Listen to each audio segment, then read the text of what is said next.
Hello viewers, আসসালামু আলাইকুম। এইজন কিচেন পক্ষ থেকে আপনাদের স্বাগতম। চলে এলাম নতুন একটা রেসিপি নিয়ে। আজকে আপনাদের সাথে শেয়ার করব দুর্দান্ত একটা বিকালের নাস্তার রেসিপি। চলুন কথা না বাড়িয়ে চলে যায় মূল রেসিপিতে। এই জন্য এখানে রুম টেম্পারেচার থাকা একটা ডিম নিয়ে নিয়েছি। দিয়ে দিচ্ছি সামান্য পরিমাণ ভ্যানিলা এসেন্স। যারা ডিমের গন্ধটা পছন্দ করেন না তারা ভ্যানিলা এসেন্স ব্যবহার করতে পারেন। এখন একটা কাঁটা চামচের মাধ্যমে ডিমের সাথে ভ্যানিলা এসেন্সটা ভালো করে মিশিয়ে দিচ্ছি। এই পর্যায়ে দিয়ে দিচ্ছি 1 কাপ পরিমাণ চিনি। চিনির পরিমাণটা আপনারা কম বেশি দিতে পারেন। চিনির স্বাদটা ঠিক রাখার জন্য দিয়ে দিচ্ছি সামান্য পরিমাণ লবণ। ভালো করে মিশিয়ে নেব। যতক্ষণ পর্যন্ত ডিম এবং চিনিটা ভালো করে না মেশে ততক্ষণ পর্যন্ত আমি ভালো করে মিশিয়ে নেব।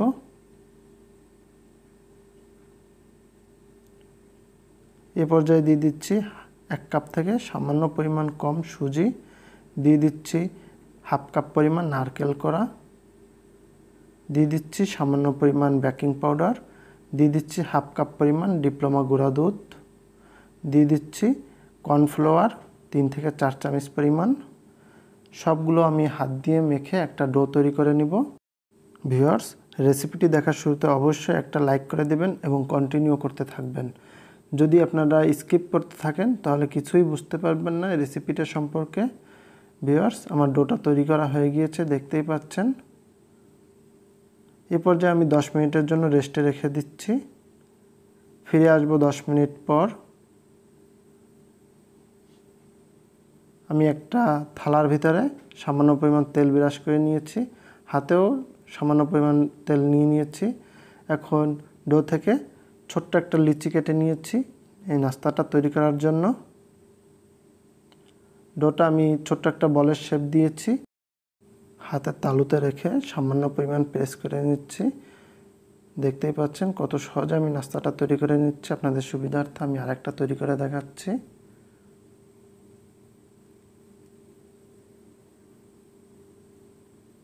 ভিউয়ার্স, আমি এইভাবে সবগুলো নাস্তা তৈরি করে নেব।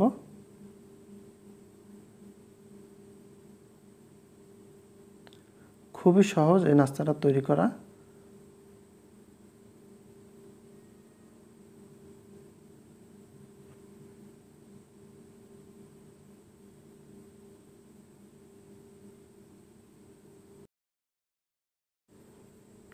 আমি একে একে সব নাস্তাগুলো তৈরি করে নিয়েছি। দেখতেই পাচ্ছেন কত সুন্দর হয়েছে। বুঝতেই পাচ্ছেন কতটা স্বাদ হবে। ভিউয়ার্স, চলুন এগুলো ভাজার জন্য চলে যাই চুলার কাছে। এগুলো ভাজতে আমি প্যানে পরিমাণ মতো তেল দিয়ে গরম করতে দিয়ে দিয়েছি। চলে যাব চুলার কাছে নাস্তাটা ভাজার জন্য। তেলটা গরম হয়ে গিয়েছে, আমি একে একে সব নাস্তাগুলো দিয়ে দিচ্ছি।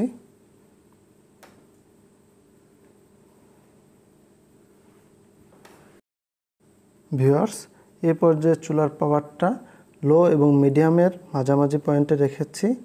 আমি একটা চামচের মাধ্যমে সব নাস্তাগুলো উল্টিয়ে ভেজে নিচ্ছি।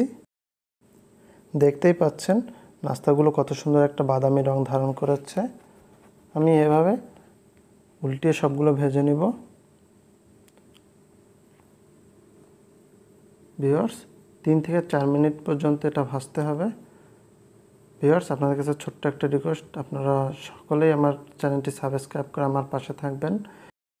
এই পরিবারটি ছোট থেকে বড় করতে আপনারা সকলে আমাকে সাপোর্ট করবেন এবং আমার ভিডিওগুলো আপনারা দেখবেন।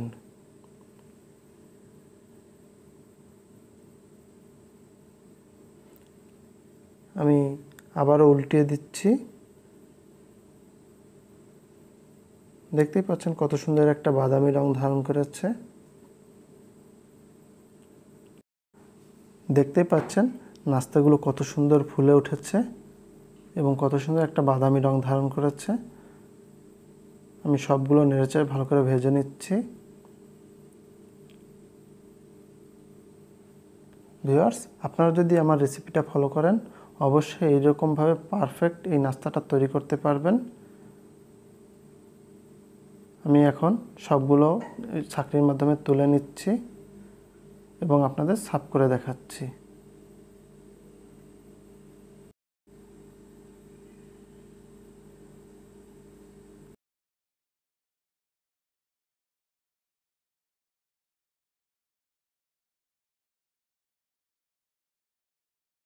ভিউয়ার্স, দেখতেই পাচ্ছেন কত সুন্দর একটা নাস্তা রেডি হয়ে গেল। কত সুন্দর ফুলকো হয়েছে, বুঝতেই পারছেন কতটা টেস্টি হবে। আপনাদের রিকোয়েস্ট করব অন্তত একবার হলো আমার রেসিপিটা ফলো করুন এবং এভাবে বাসায় তৈরি করে সকলেই পরিবেশন করুন। ভিউয়ার্স, আমার রেসিপিটা ভালো লাগলে অবশ্যই আমার চ্যানেলটি সাবস্ক্রাইব করে আমার পাশে থাকবেন, লাইক কমেন্ট করবেন এবং বন্ধুদের সাথে বেশি বেশি শেয়ার করবেন যাতে তারা আমার রেসিপিটা দেখতে পারে। আজ এ পর্যন্ত, দেখা হবে আগামীতে নতুন কোনো রেসিপি নিয়ে হাজির হয়ে যাব। সে প্রত্যাশায় ভালো থাকবেন, সুস্থ থাকবেন। আসসালামু আলাইকুম রহমতুল্লাহি ওবরকাতুহু। ভিউয়ার্স, আপনাদের যদি কোনো রিকোয়েস্ট থেকে থাকে অবশ্যই আমার এই কমেন্টের মাধ্যমে জানাতে পারেন। আমি আমার সাধ্যমতো আপনাদের রিকোয়েস্টটা রাখার চেষ্টা করব।